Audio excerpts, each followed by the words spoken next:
الحمد لله رب العالمين والصلاة والسلام على نبينا محمد وعلى آله وصحبه اجمعین۔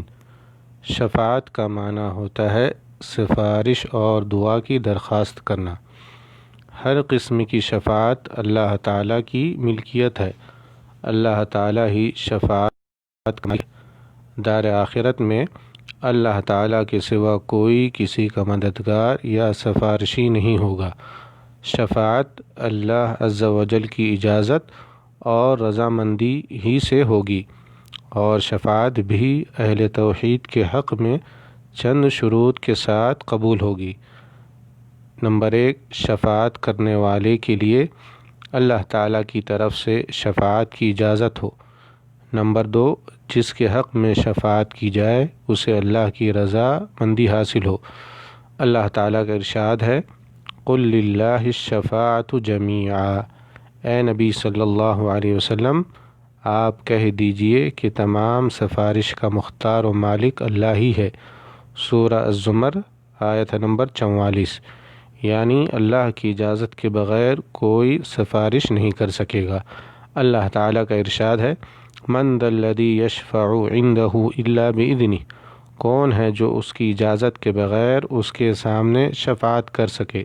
سورہ البقرہ آیت نمبر 255۔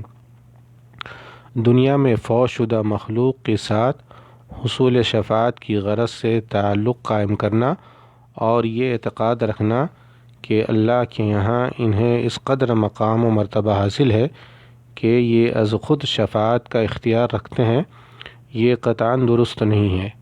یہی اعتقاد مشرکین کا اپنے معبودان باطلہ کے بارے میں ہوتا تھا۔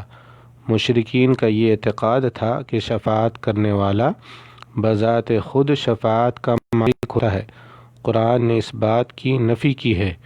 البتہ زندہ آدمیوں سے شفاعت یعنی دعا کی درخواست کرنا جائز ہے۔ یہی وجہ ہے کہ نبی صلی اللہ علیہ وسلم کی زندگی میں بعض صحابہ رضوان اللہ علیہم اجمعین آپ کی خدمت میں تشریف لا کر دعا کی درخواست کیا کرتے تھے۔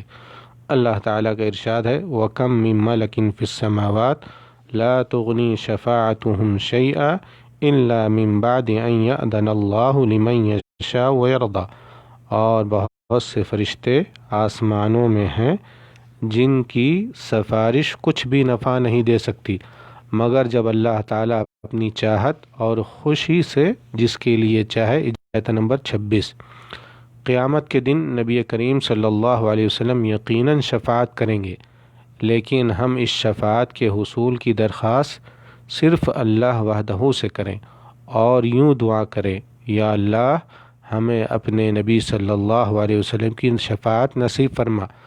نبی کریم صلی اللہ علیہ وسلم شفاعت کے لیے اللہ کے حضور حاضر ہوں گے تو فوراً شفاعت کرنے کے لاس ہی کے حق میں نفع بخش ہوگی۔